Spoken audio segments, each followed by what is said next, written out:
Welcome on the show. Weekend Sport on Trust TV. Adeni Ajishafe. What the record there set by all those players? Well, just to take you back memory lane there on that particular Did You Know segment, just to start with show for you to have some feel about facts, figures, and also historical moment in the world of sport.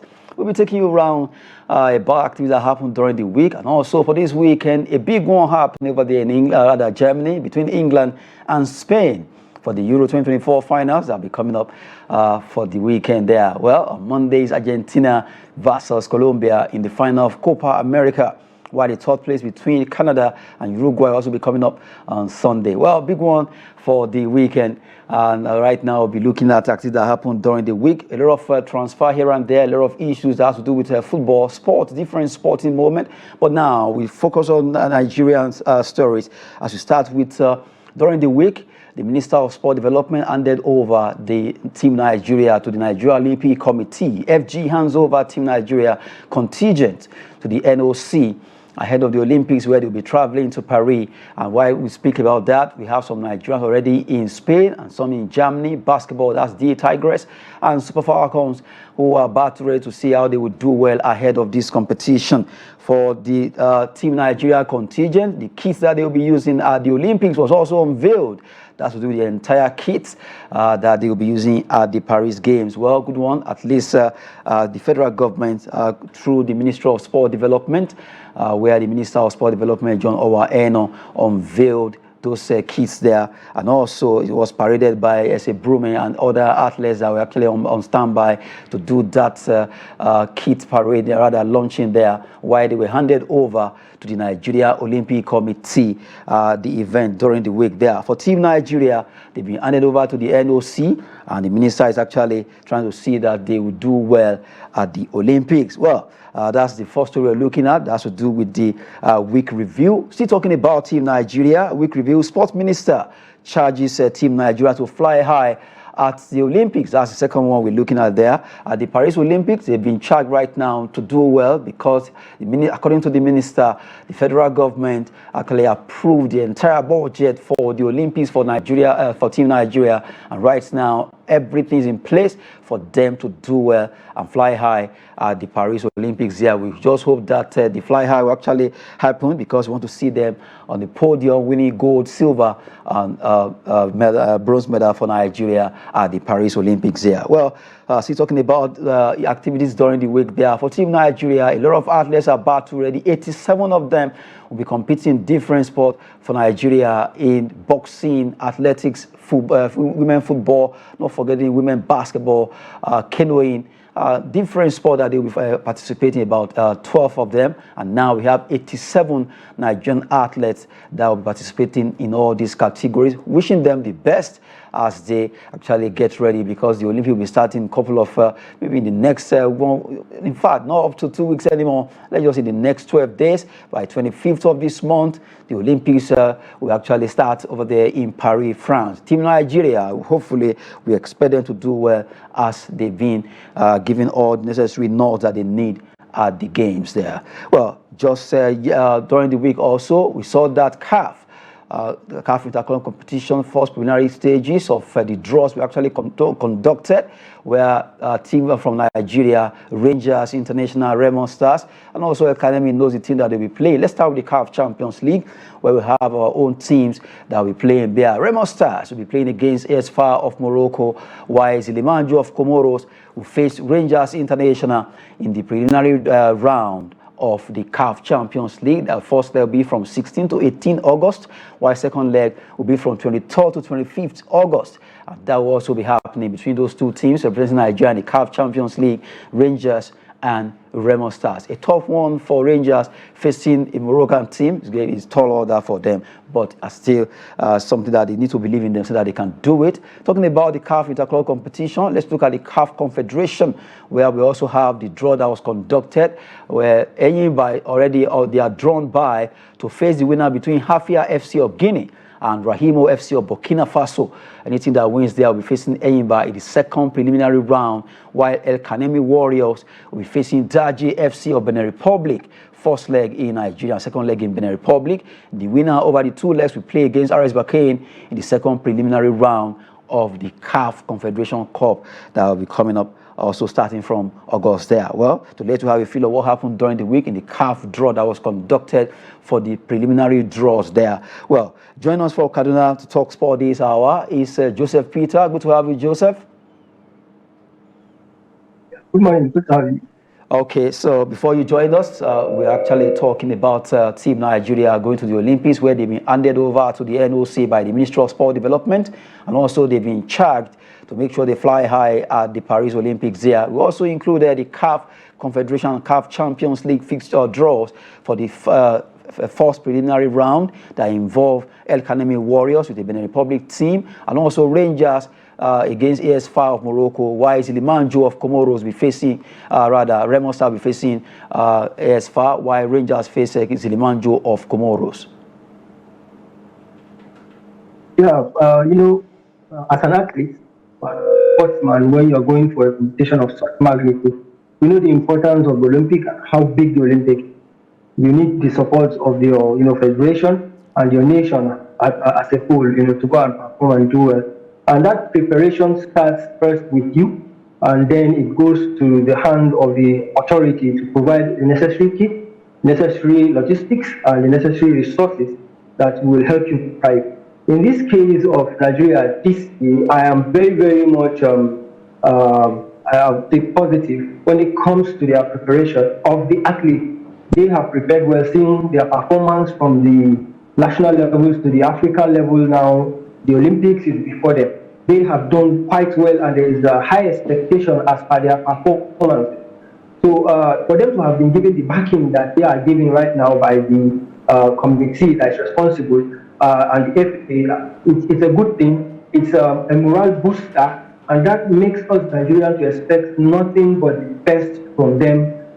Because if you look at it, they've been going from one level to the other recently, and they've done quite well when it comes to those particular competitions that they just concluded. So, it's a welcome development that they have been backed also by the state to go and perform and give us the number of medals we expect them to give. So we really can wish them the best. Okay, there. Well, concerning the CAF Confederation CAF Champions League for Rangers and Remo Stars, a tough one for Remo Stars against AS FAR of Morocco, while Rangers face Zilimanjo. El Kanemi battles Dahije Daje of Benin Republic. We just ruled that out before you also joined us. When you talk of AS FAR, which is the Moroccan team that Remo Stars is playing, I want to believe that they are quite aware that for you to do well in the Champions League or the CAF Champions League, you need to meet these kinds of clubs and actually beat them. For you to be a champion, you need to beat the best. When it comes to hierarchy, when it comes to level in the Moroccan league, AS FAR is nowhere near the top. They are just okay here now. They are in the competitions of they are in the competition because it's for the lower perform things. They are not the other clubs that we know are coming from Morocco. So I don't want it to be overblown. I make it look as if AS FAR is a tough opponent for Remo Stars. I believe Remo can also get to defeat AS FAR if they keep their act together and get to win their first game, which is going to be at home. It's an advantage as far as I'm concerned. And that same advantage goes to El Kanemi Warriors of Wimbledon, because they too will be playing at home first, their first leg in the Confederations Cup now. It's going to be a very, very big advantage for them to take that, only if you take that advantage. So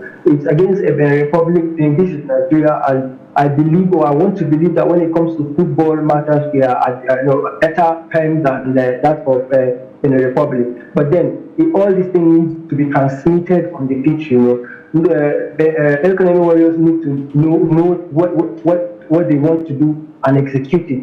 It's an advantage, and it has been given to them already. They just need to close the game at home, so that when they go away, they know that what they will do will not be up to the magnitude of what they did in order for them to qualify. So same thing goes for Rangers. Rangers is for me, in my own opinion, this is a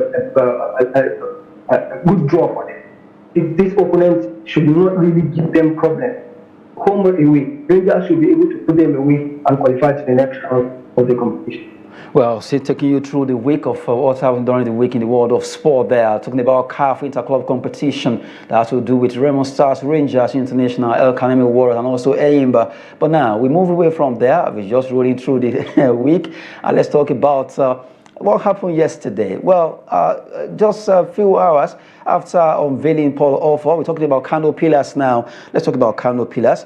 Kano Pillars State government actually dissolved the interim management, where the letter that was actually issued by the Commissioner for Sport for Ministry of Youth and Sport Development, Mustafa Rabi Kwankwanso there, they were announcing the dissolution of the interim management, and the interim management committee signed Paul Offer as the coach of Kano Pillars. And right now, a lot of people are like, okay, what's going to happen? Because a new management will be coming up very soon. Is it that Offer's job is safe? Or, okay, the interim, they are out, but Offer's job is safe? Well, from the way it is, Joseph Peter, well, Kano Pillars again. It's just so appalling what is happening over there. You begin to wonder the amount of disconnect between the interim committee and the commissioner for sport, Malam Mustafa Rabi Kwankwanso. The amount of disconnect is just too loud. It's embarrassing that a commissioner of sport comes out and says that he's not aware at all of any employment, and even sacks the whole interim and states that their tenure has ended even since December 2023. So what have they been doing in office? And where has he been all this while, knowing that their tenure has ended, and didn't do anything about it until after they appoint a coach, and then you come out and you begin to, go on rampage and sack everybody. And now, information reaching me, in fact, from Kano and from the reliable source is the fact that Madam Mustafa Rabi Kwankwanso has also disallowed or dissuaded, or call it, he has reverted the agreement that the interim committee had with Paul Offer. As it stands, he is not even the coach of Pillars.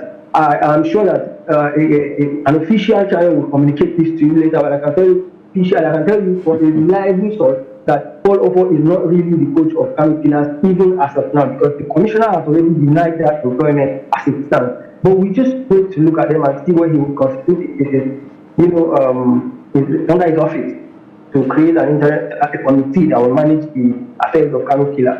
It's so unfortunate that government is so involved with club sites in Nigeria. But then, what can we do about it? Let's just watch out and see what will happen. I'm sure that some form of communication will be done, and we'll understand exactly what is about to go down in Kano. Well, hopefully something will be done concerning Kano Pillars right now, because the interim management committee has been dissolved. And also, the signature are pended on the paper by Paul Offer and the dissolved management team.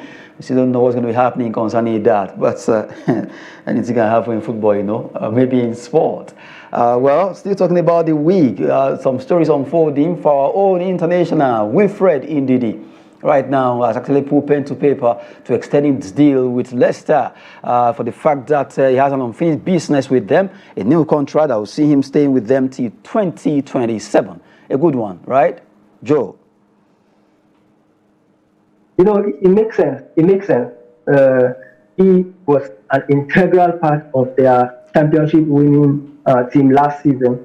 He has been in Leicester City for quite a while now. I think since the departure of N'Golo Kante, he filled that position, and I am sure very few people would argue with me that Ndidi has done quite well, filling the shoes of N'Golo Kante. By his injury, he would have been considered one of the best defensive midfielders in the world right now. But he has had a lot of injury problems. But even at that, he has tried and has produced a lot, which is why he is worthy of this current contract. And it makes sense because his family is settled in England, so in Leicester City. So why move?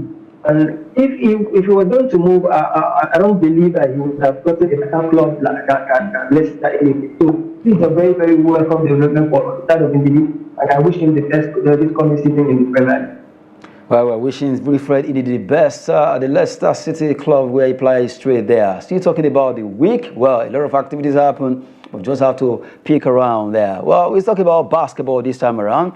a man who saw Rivers pass to the finals before they actually lost out. But right now he has been picked to represent, to play in the NBA Summer League that will be coming up over there in the US, in Las Vegas, where he will be playing. It will be a coach, talking about Ogo Daudu, an assistant. Both of them have been picked, while Ogo Daudu will be with another team that has to do with the NBA Summer. That's Cleveland Cavaliers. This assistant, talking about Coach Abraham Mohammed, will also be with Utah Jazz to support Coach Will Hardy. Two players also, Divine AK and Wilkins, have also been picked to also play in the NBA Summer that will be coming up from July 12th. That's actually started.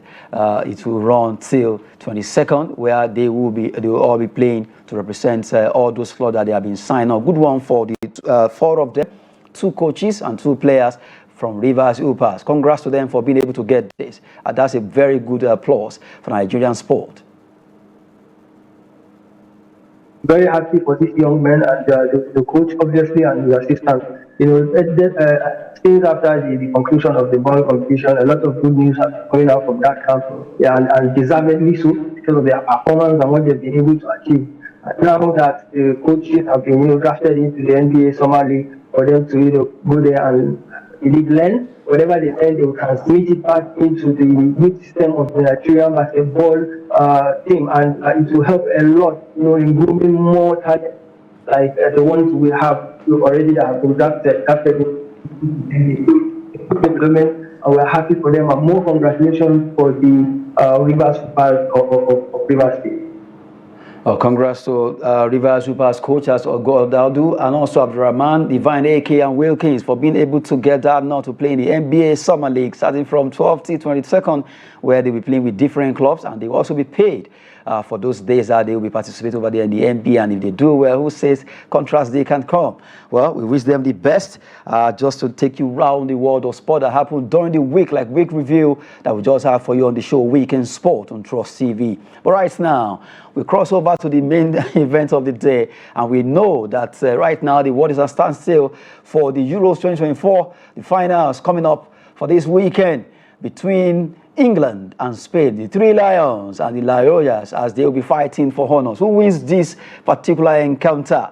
Although we'll be opening phone line later, but quickly, we have to have a big one with Joseph Peter concerning this match. That's our focus. Let's look at the focus there. UEFA Euro 2024 final, England versus Spain.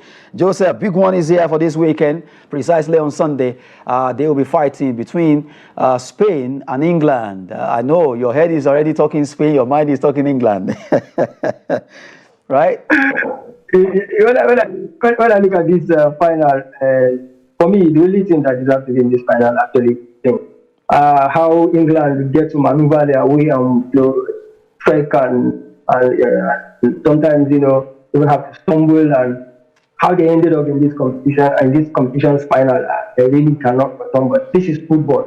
And may I let you know that I actually am a fan of England, right? But I wasn't encouraged with their performance right from the first game. But somehow they've limped their way into the finals of the championship, and I can only but support them. But really, I'm not so optimistic against the Spanish team that have been absolutely brilliant. And if you look at the two sides and you look at their the road to final, how they got there, I'm sure you would agree with me that Spain actually faced a tougher opposition because they were drafted on the difficult side of the bracket, while England has been on the easier side of the bracket. You're facing Denmark, Switzerland, having to play teams like Slovenia and all that.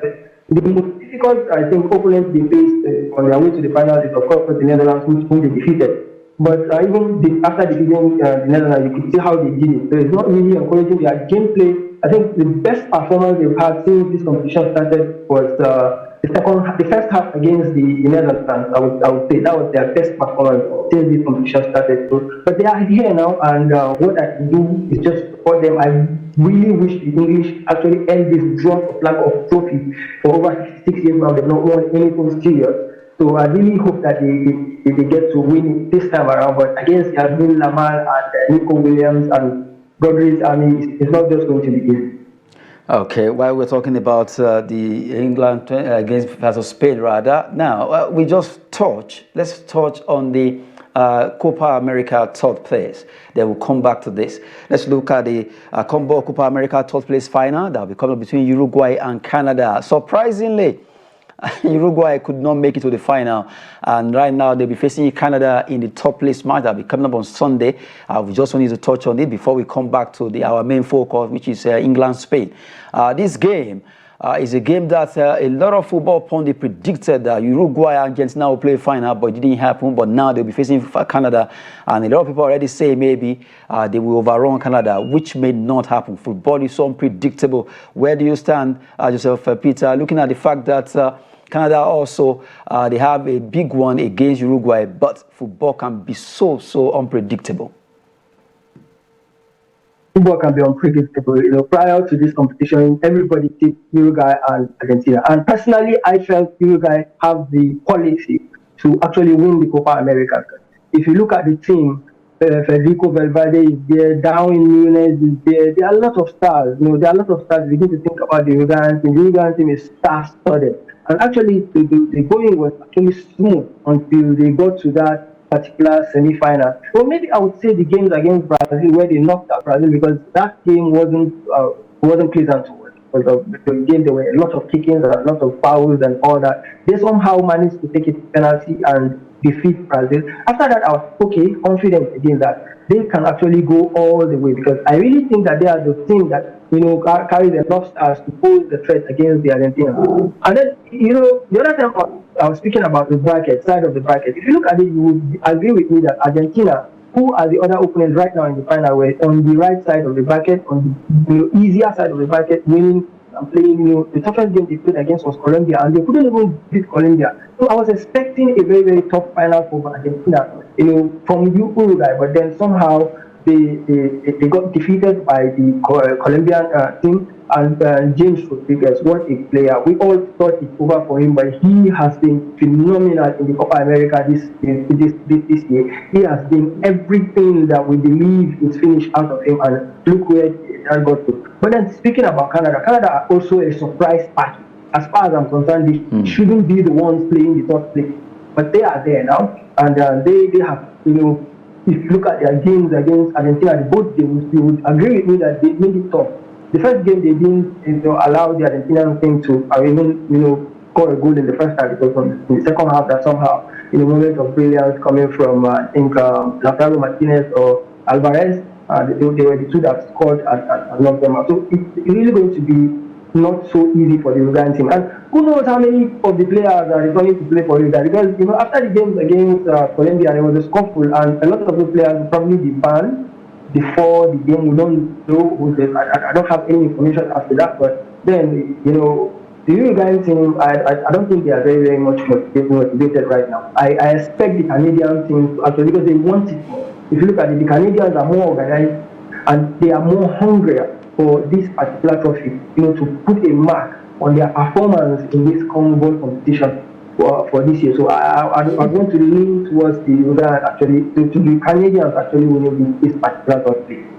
Let's see, maybe the likes of Alfonso Davis will actually make you proud there, Joseph Peter, between Canada and Uruguay, a match that will actually spill a lot of bad blood, because Darwin Núñez, we also want to show, we saw what happened in that last game when they were ousted from the final, and it didn't go down well between himself and the fans. Actually caused a lot of issues there. But right now, Uruguay versus Canada, what a match that will be coming up on Sunday in the top place for the Uefa Euro. There's no top place, so it's going to be straight down to the final between England and Spain.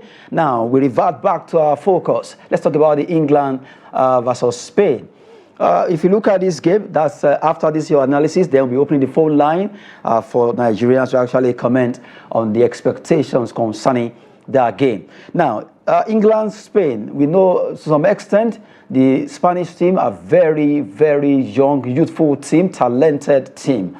And for Spain, You can't take anything away from, rather for England, you can't take it away. The hype is always there. We know they have individual brilliance, but the hype is always part of the way they package English team, as we actually see it from Nigeria. But really, from the way it is right now, a lot of people, because of Jude Bellingham, wants England to win, while some are looking at what Lamine Yamal has actually done for Spain. Nico Williams, Rodri, think of all these players, Gavi, they've all been fantastic in this competition. And we also look at England. For Jude, for Saka, Busayo, and all of them, you can't take anything away from all these players. They have also fought hard to see how they can actually get to the final of this competition.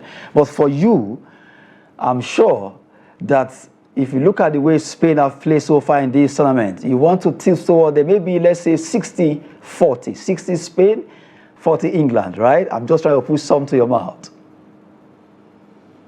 Actually, when it comes to fairness and me tilting towards any of those teams, I'll go 70-30. 70-30 Spain, okay, and 30 England. Because the English team, like you mentioned, were only in this, they are only in this final because of moment of brilliance coming from both Jude Bellingham at the latter stage, and then Bukayo Saka scoring that equalizer against the Swiss. Yeah, against the Swiss, that equalizer against the Swiss. So if it were not for those two moments of brilliance, they wouldn't even be here at the first place. They won't be here at the first place. But they have gotten here, like I said, because the side of the bracket where they were grouped at is the easier side of the bracket. And even at that, they've not really put out the expectation of the performance that we all expected. Like you said, it's all hype. That's why the English team has not won anything tangible for a long time now, because of the hype. The hype is always over too much for the performance that's being translated on the pitch of play. And football is down to whatever happens on the pitch of play, not the media and whoever is saying in pre-conferences and pre-match and post-match conferences, right? So, it's not going to be very, very easy for English, in as much as I want them to win it, because I'm tired of, Premier League is the best league in the world, but the national team cannot win anything. For a long time, now 56 years is a long time. Nigeria have won a lot of trophies within this 56 years.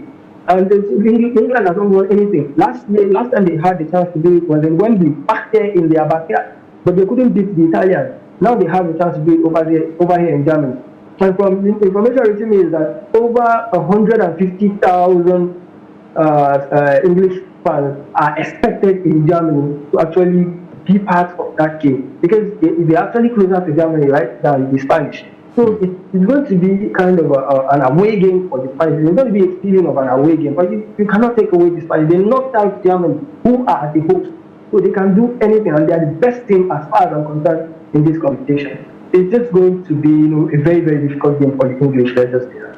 A difficult game for the English team. Well, we wait to see what happens on Sunday, where the Three Lions will face the La Roya of Spain in the final of Uefa Euro 2024, coming up in Germany there. Now, it's time to open the phone line for people to call in. At least let's have your views, contributions, expectations concerning this game. Who wins this battle between England and Spain? Let's look at that phone call there. Please, when you are calling in, stay away from your TV set or turn down the volume of your TV set so that we can hear you clearly. Tell us where you're calling from and also your name. Then you can make contribution concerning England versus Spain. Who do you think will win this battle? A big one coming up there.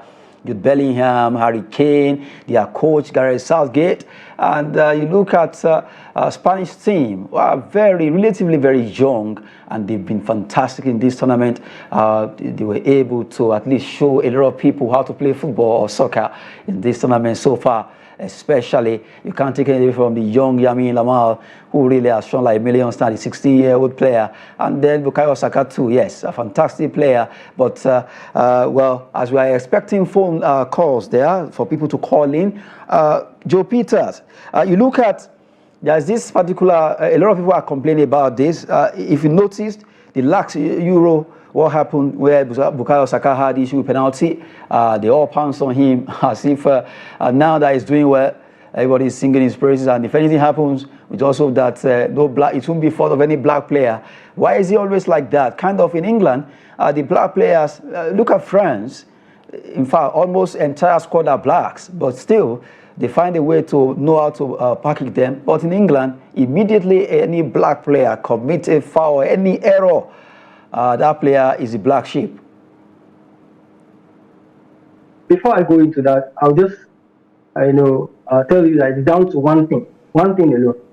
The fact that England has not won anything for a long time, so they become bitter about, their losses.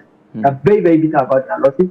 And yes, I agree with you. There is a big bias because prior to the Euro, I think the last game before the Euro, the last friendly match before the Euro, the English were beaten at home. I don't know. I can't remember if it's Hungary or one nation like that. They were beaten. I think it was a draw or something. And Bukayo Saka played only 15 minutes of that game. He came on the 75th minute, I think.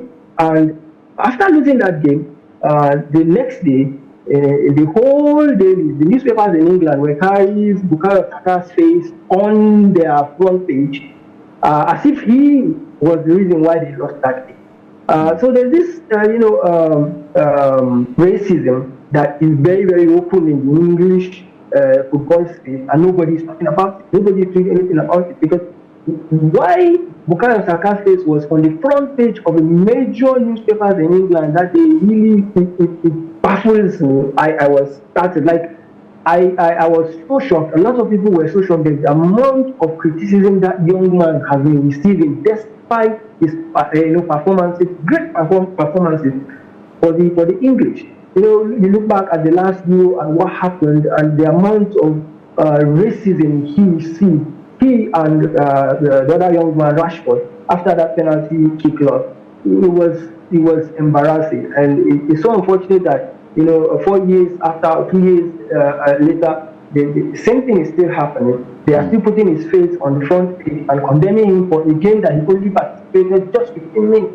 But that is the English space. Sometimes we look at the Bukayo Saka's case and English football, and we say they don't deserve him. They don't deserve him. He's a young player, and he has given a lot to the progress of this particular golden generation of the English national team. Yet he is the one who is always being the target when things go wrong, and he is not even the what we call senior man of that particular English team. There are players like Harry Kane, players like John Stones, players like Shaw are there, but they don't get targeted. It's this young man who is always using his moments of brilliance, those bringing brilliance to actually win game for England that is being targeted. So it's appointed. On the other side, on the flip side, look at Yamin Yamal. I look at Yamin Yamal and I ask myself, what was I doing while I was 16? I mean, 16 years. We're talking about 16 years, scoring important goals in the highest stages of football. Not just one goal, not just two goals, but the performances. Look at what he's doing for Barcelona. Nobody is targeting him when things go wrong in Spain. Nobody calls Lamine Yamal this, Lamine Yamal that, because they understand he has the right people around him. He's schooling as he's playing football, and I can tell you that he's schooling, and look, he's not getting any form of shot. So, it's very, very wrong what is happening to Saka. Sometimes you look at it and you say, okay, what if he had gone for Nigeria? Why he should have gone for Nigeria? He wouldn't be facing all.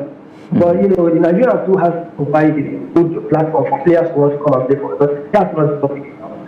Bukayo Saka is not being treated fairly, considering his performances for the English team, but because he's a young and a humble young man, he's not allowing it to get into his head, and that's the good thing.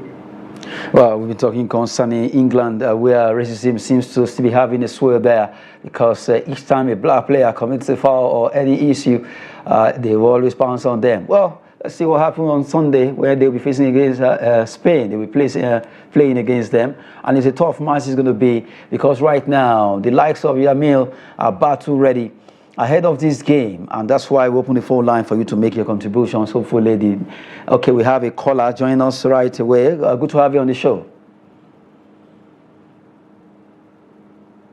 Hello, are you there? Hello. Hello, good to have you on the show. Good morning. Is that Trust TV? Yes, this is Trust TV. Your name and where you're calling from? Okay, my name is David. I'm calling from Gombe. From Bronu? No, Gombe. Okay, from Gombe. Your name, please? David. Okay, David from Gombe. Let's have you. England, Spain. Yes. England, Spain is going to be a very serious game. You know, history has favored both England and Spain. Spain have never won the host in this kind of tournament. They happen to be it against money. Then England have never won the semi-final away from home. Also the TV. So you can see that both Saka and Yamal, they use their left to destroy their opponent from the other side of the field. You know, so, you know, Spain is a dangerous water to swim in because of the way they are being so consistent in the game. But all the same, yes, and England, because of the number of players I have there as a Liverpool fan, as a Nigerian, I'm supporting them because of Saka. Okay. You know? So when any team Nigeria is playing, I just won't call out my mind to support. So it's got to be a very tough game. And I like the way the analyst gives how England happened to maneuver their way to the final. You know? Sometimes at some level they are not consistent. In fact, when they won Italy, I say, England also is great because they are not so consistent. But I'm happy for them. It's like football has returned home for England. Thank you very much. Okay, well, before you go, David, what's going to be the score line from you? Oh, David is gone. Okay. Actually, David was, the way he started the analysis, I love the fact that he went out, he brought some record between the Spanish team and English team there. I wanted to ask him what's the score line, even though he said because of Bukayo Saka, he wants England to win. Well, a lot of Nigerians, because of that Saka effect, even though we know that English men and women, to some extent, we just hope that Bukayo Saka will be the hero for England concerning that game tomorrow. The phone is still open, the line is still there.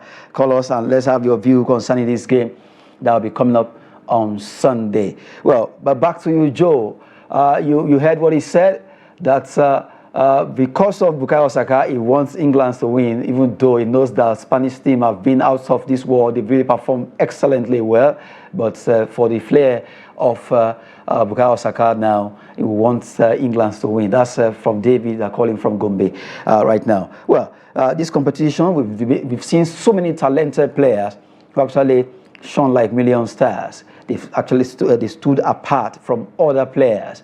And if you look at the English team now, Saka is outstanding. You can just think about that. Yes, Harry Kane has been the captain, fantastic. Jude Bellingham, Oli Watkins for that goal he scored.